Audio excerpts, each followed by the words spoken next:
Bonjour, Bonjour, avec Joël Terrien. et Serge Terrien. On va faire la troisième partie concernant le cube. Et cette fois-ci, on va vous parler plus de l'intérieur ici.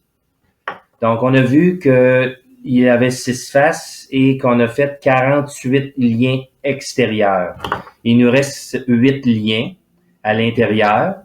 Donc, les liens qui partent de chacun des boules. Donc, mettons qu'on prend celle-ci, elle s'en va en diagonale jusqu'à celle-ci. Celle-ci s'en va en diagonale jusqu'à celle-ci, etc. pour en haut. Donc, ça fait 4. Et en bas, la même chose. On monte comme ça et les autres. Donc, nous avons 8 diagonales à l'intérieur. Ces 8 diagonales forment un quanta.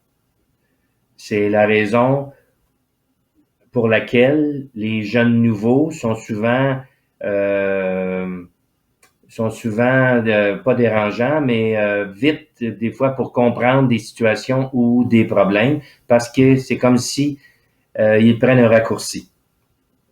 Donc, ces 8 liens-là forment comme 2 faces. Donc, ici, on a une face, et ici, on a une face. Donc, la face, comme toutes les autres faces, a 12 liens, mais on les a déjà faits. Ceux-ci, ceux-ci, ceux-ci, puis ceux-ci. Donc, il en reste juste 4 à l'intérieur en diagonale. Et la même chose pour l'autre face en diagonale. Il reste juste les diagonales à l'intérieur.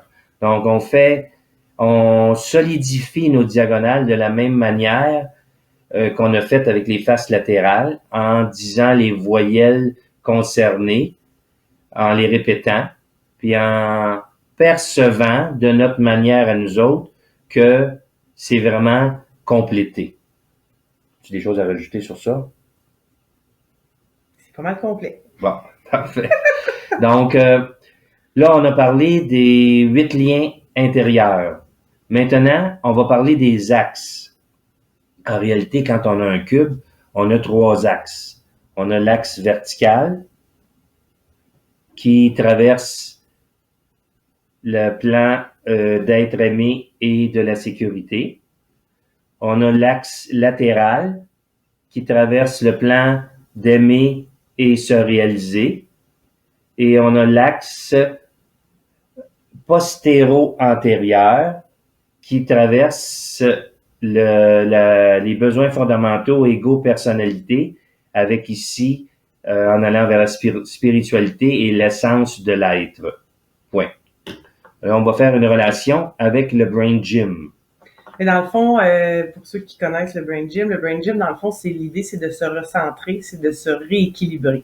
Alors, des fois, on a besoin de, justement, au niveau des 3 axes que Serge nommait, il peut en avoir un ou plusieurs qui ont un petit peu plus de difficulté, dans le fond, à être bien axés, finalement.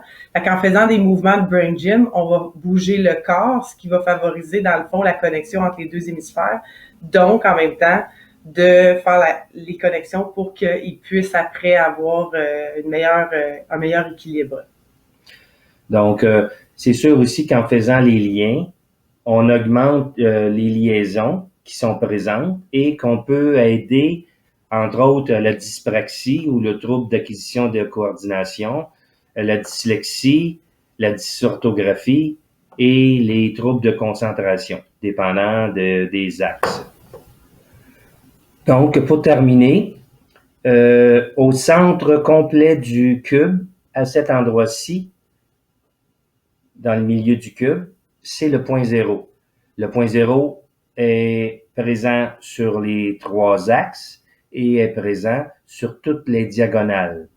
Donc, lorsque nous méditons ou nous introspectons et que nous sommes centrés sur ce point-là, on peut parvenir dans un espace-temps particulier. Alors, ce sera à suivre et à expérimenter.